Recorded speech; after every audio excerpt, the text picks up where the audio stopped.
What's up, guys? I'm out at a local creek today, a creek that I've been at once before, and found a little bit of gold the last time that I was here. Not a ton, but enough to make me want to come back and try my hand at it again. So before the weather gets too cold here, I'm going to try and get out a couple more times and prospect maybe a couple different areas of this creek. So I'm a little further back into it than I was the last time, but there's a nice gravel bench here on the side that I'm gonna try and do a little bit of prospecting in. So let's see what we can come up with. Okay, got a few shovelfuls classified here down to 1/4 inch. So let me pan this out and hopefully we'll see some gold in this pan.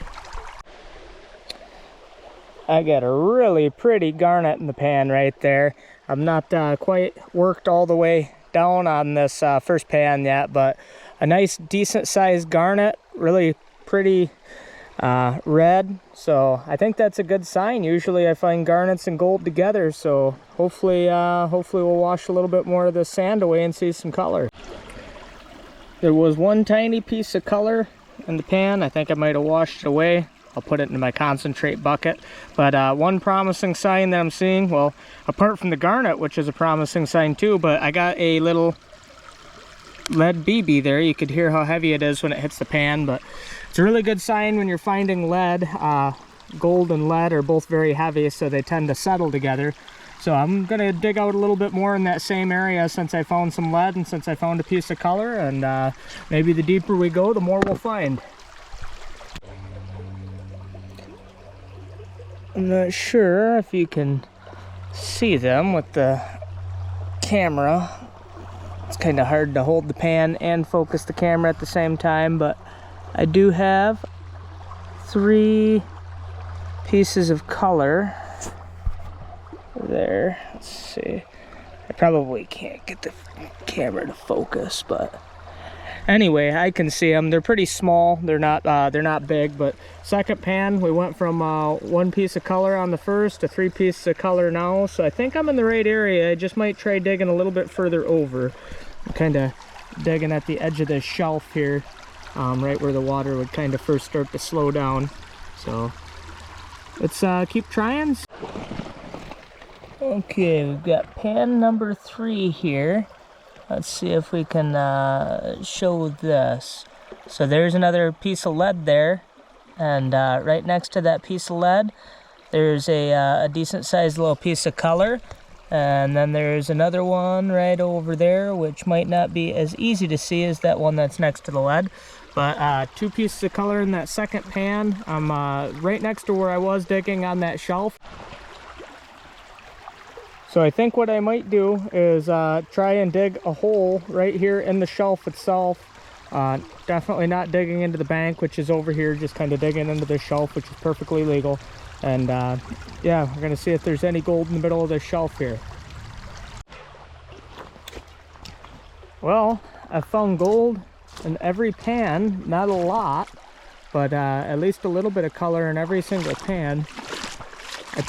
Probably won't get to go too far down creek today because it's starting to get kind of later in the day, getting harder to see, especially this small gold.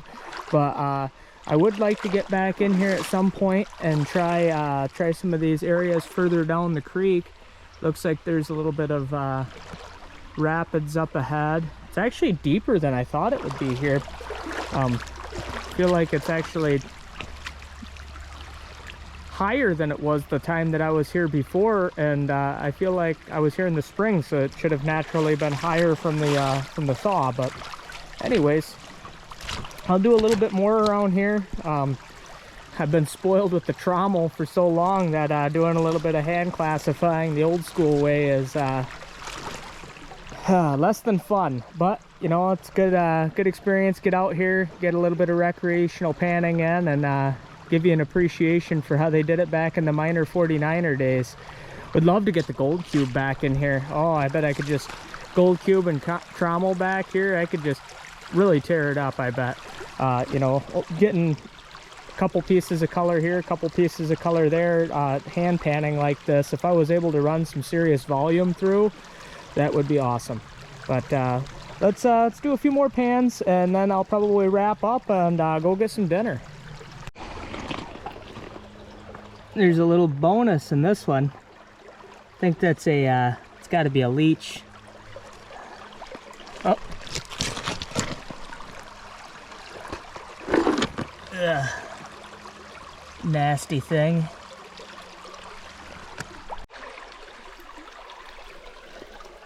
Okay, this is the best pan so far. I've got about 10 small pieces of color there, about 9 or 10, ranging in size. Some of them are bigger, some of them are smaller. I don't know if I can get that to focus well enough, but I got down to the clay layer that time, and that clay layer is where a lot of that gold settles. So it just kind of rests on top of the clay layer. So historically speaking, from my experience and what I was told by others, is that you find that clay layer, and that's usually where you find your most gold, which today has proven to be the case. So that was very good. I kind of have just been, I did try digging in the middle of this gravel bench here, and I didn't really do as well as I thought I might have. I tried around this big stone here, and that was actually the only pan of the day so far that I didn't get anything in. So I decided not to fuss too much with that. And so I just kind of worked my way along, and this one right here, this spot was actually where I just pulled that last pan out of, which was the best pan of the day. And I'll probably do one more out of this area, maybe right next to it. Just take it right down to the clay layer again, and then probably wrap it up for the night. Okay, that last pan had a couple pieces in it. This creek certainly isn't going to get anybody rich. I don't think anybody in Michigan is planning to get rich prospecting gold, so mostly just out here to have fun. And it certainly was a good excuse to get out of the house, and always nice to be out on the creek and enjoying some nature. So I have what I would consider to be my super concentrates here. Everything that I panned down to where I showed you guys the color, I dumped into this bucket. So when I get home, I'll put all that in one pan. I'll get all the color kind of grouped together, and then I'll show you what I ended up with. I've only been out here for maybe just over an hour, so you know, not a terrible amount of time, but I'm sure we'll have you know, maybe between 1 and 2 dozen pieces of color in this bucket, I'm hoping. From all my time metal detecting, I'm constantly looking at the ground, and as I'm walking this trail on the way out, I see a pair of eyeglasses here on the ground. Huh. They look like they're in fairly good shape. I'm sure, yep, Foster grants. I'm sure somebody's missing those. Maybe I'll find a good spot to leave them just in case somebody comes back and looks for them, knows where they lost them.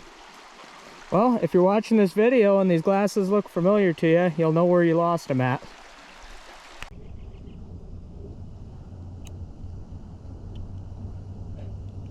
Well, there's our total haul from the creek. Looks like about, I counted it out twice. One time I got 17, one time I got 18. So just kind of like I had thought, between 1 and 2 dozen colors there.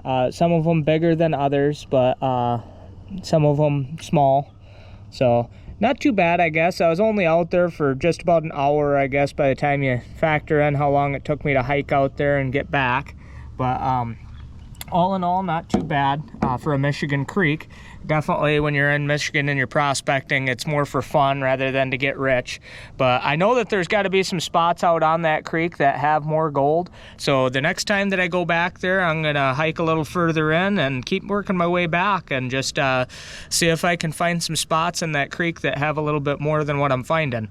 So thanks for watching. If you've enjoyed this video, please hit that thumbs up button and consider becoming a subscriber to my channel. Thanks.